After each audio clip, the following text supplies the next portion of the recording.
Hi అండి అందరికీ welcome back to Nirmala defence channel. మనకి చాలామంది ఒక క్వశ్చన్ అడుగుతున్నారని నన్ను, అన్న మాది ఓబీసీ ఎస్సీ ఎస్టీ అయితే మేము అందులోనే ఎగ్జామ్ రాసాము, అందులోనే రన్నింగ్ అంటే ఆ రిజర్వేషన్ యూజ్ చేసుకొని రన్నింగ్ ప్రాక్టీస్ చేసాము, కొట్టినాము. బట్ ఇప్పుడు మా కేటగిరీలో కట్ ఆఫ్ ఎక్కువ ఉంటే ఇప్పుడు అన్రిజర్వ్లో తక్కువ ఉంటే మాకు అన్రిజర్వ్లో జాబ్ వచ్చే అవకాశం ఉందా, అంటే మమ్మల్ని అన్రిజర్వ్లో కన్సిడర్ చేస్తారా అని అడుగుతున్నారు. అయితే మీకు మన నోటిఫికేషన్లో ఉందండి ఇది ఆన్సర్ మొత్తం. అంటే మనం నోటిఫికేషన్ చదవం కదా, అంటే చాలా లెంతీగా ఉంటుంది నోటిఫికేషన్. మనకి కావాల్సింది ఎన్ని పోస్టులు ఉన్నాయి, డేట్ ఎప్పుడు అనేదే మనం చూసుకుంటాం. అప్లికేషన్ డేట్ ఎప్పుడు అయిపోతుంది, ఎన్ని పోస్టులు ఉన్నాయి, ఎక్కడెక్కడ అంటే ఓబీసీకి కేటగిరీలకు ఎన్ని పోస్టులు ఉన్నాయి అనేదే చూసుకుంటాం. నేను కూడా చదవను అనుకోండి, బట్ మీకు చెప్పాలి కాబట్టి నేను ఇదంతా చూస్తున్నాను. నాకు నాకు 2 years నుంచి చూస్తున్నాను, కానీ ఇంత డీటెయిల్గా చదవడం మీకోసమే. అయితే మొత్తం చదివితే నాకు అర్థమైంది ఏంటంటే, కొన్ని పాయింట్స్ ఇచ్చాడండి అక్కడక్కడ. మనం క్లియర్గా చదివితే మనకు క్లియర్గా అర్థమైపోతుంది అసలు నోటిఫికేషన్లో ఏమేమి ఉందనేది. ఫస్ట్ మనం ఇది ఒకసారి చూడండి, శాంపుల్గా మీకు చూపిస్తాను. యూఆర్ వాళ్ళకి కావాల్సిన అన్రిజర్వ్డ్ వాళ్ళు, ఫస్ట్ మనకు అన్రిజర్వ్డ్ కావాల్సిన కేటగిరీని చూపిస్తాను. Age of the candidate must be 18 to 23 years. అంటే అన్రిజర్వ్ వాళ్ళు 18 years నుంచి 23 years మధ్యలో ఉండాలి. 23 years కన్నా ఎక్కువ ఉంటే వాళ్ళు అన్రిజర్వ్ కిందికి రారు. ఒకవేళ మాకు ఏజ్ ఎక్కువ ఉంది బట్ మాకు కేటగిరీ ఉంది అనుకుంటే పర్మిసిబుల్ ఏజ్ రిలాక్సేషన్, అంటే మనకి ఏజ్ రిలాక్సేషన్ నేను తీసుకోవాలనుకుంటే SC ST 5 years, OBC 3 years, ex services man 3 years. అంటే ఎస్సీ ఎస్టీ 5 years వరకైనా అప్లై చేసుకోవచ్చు, ఓబీసీ 3 years వరకైనా అప్లై చేసుకోవచ్చు. అట్లా ఉన్నవాళ్ళు సపోజ్ మనము అప్లికేషను అట్లా 5 years యూజ్ చేసుకొని పెట్టిన, ఒకవేళ మనము రన్నింగ్ అదే చేసిన, అట్లా అంటే ఆ సర్టిఫికేట్స్ సబ్మిట్ చేయాల్సి వస్తుంది కదా, అట్లా సబ్మిట్ చేసిన మీకు ఫైనల్లో మీరు సబ్మిట్ చేసిన సర్టిఫికేట్ ఆధారంగానే మీకు జాబ్ ఇస్తాడు. కానీ 23 years లోపు వాళ్ళతో కలిపి మీకు ఎందుకు జాబ్ ఇస్తాడు? అదొకటి మీరు ఆలోచించాలి కదా. ఇప్పుడు మీరు నాకు ఏజ్ లేదు, నేను అన్రిజర్వ్ రాలేను, నాకు కేటగిరీ ఉంది అని యూజ్ చేసుకున్నాక మళ్ళీ కేటగిరీలోకి అంటే అన్రిజర్వ్లోకి తీసుకొచ్చి ఎందుకు పెడతాడు మిమ్మల్ని? వాళ్ళు నష్టపోతారు కదా మిమ్మల్ని తీసుకొచ్చి పెడితే. ఇక్కడ చూడండి మీరు, ఇది అసలైన పాయింట్ ఇదే 61 point. Candidates who wish to consider against reserve vacancies or seek age relaxation are required to submit the certificate from the component authority in the prescribed format when such certificates are sought by the CAPFs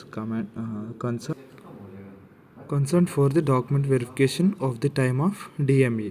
Otherwise, the claim for the SC, ST, OBC, EWS, ESM category will not be entertained and their candidature application will be considered under the unreserved category.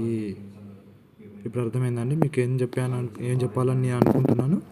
ఇది మీరు ఒకవేళ DME సమయంలో మీ సర్టిఫికేట్లు కానీ మీరు నేను ఈ కేటగిరీని అని మీరు నిరూపించుకోలేకపోతే మీ సర్టిఫికేట్ తోటి జరగని పని అది. అంటే మీరు కేటగిరీలో ఉండరు, మీరు అప్పటిదప్పుడే మీ సర్టిఫికేట్ని గ్రౌండ్గా క్యాన్సిల్ చేసి పారేస్తారు. అంటే మీరు ఇంటికి వచ్చేస్తారు అక్కడి నుంచి. చాలామందికి జరిగే ఉంటుంది ఇది. అందుకే కొంచెం టైం ఇస్తారు మనకు, 3 days 4 days, మీరు ఇంటికి వెళ్ళి సర్టిఫికేట్ తెచ్చుకోండి పర్లేదు అని మనకి టైం ఇచ్చి మరి సర్టిఫికేట్ తెప్పిస్తారు. ఇందులో కూడా మనకి ఉంటుంది సేమ్, అందరూ ఓబీసీ అయినా అంతే, ఎస్సీ ఎస్టీ అయినా అంతే, ఎవరైనా అంతే. మనకి ఆ సర్టిఫికేట్ అనేది ఇంపార్టెంట్. ఒకవేళ మనం లేకపోతే మాత్రం డొమలైన్స్, ఇప్పుడు మనకి చూపించేది మీకు అదే చూపిస్తాను. డొమలైన్ సర్టిఫికేట్ కూడా అంతే, ఏదైనా అంతే. మీరు నక్సల్ ఏరియానా కాదా అనడానికి డొమలైన్ సర్టిఫికేట్ ఉపయోగపడుతుంది. అంటే మీరు కేటగిరీ యూజ్ చేసుకున్నట్టే కదా. ఇప్పుడు డొమలైన్స్లో ఈ Naxal area, OBC, SC ST వీళ్ళందరూ మీ కేటగిరీలో ప్రూవ్ చేసుకొని మీరు జాబ్ కొట్టుకుంటే మాత్రం మీరు జనరల్లోకి రారు. మీ జనరల్స్ ఉన్న వేకెన్సీస్ మీకైతే అవి అప్లికేబుల్ కావు. అవి మీరు సెలెక్ట్ అవుతామని మాత్రం అనుకోవద్దు అసలు. లేదు, ఇప్పుడు అర్థమైంది అనుకుంటున్నానండి. దీని తర్వాత మనకి చెస్ట్ గురించి కూడా ఉంటుంది. చెస్ట్ కూడా మీరు ఒకసారి చూసుకోండి.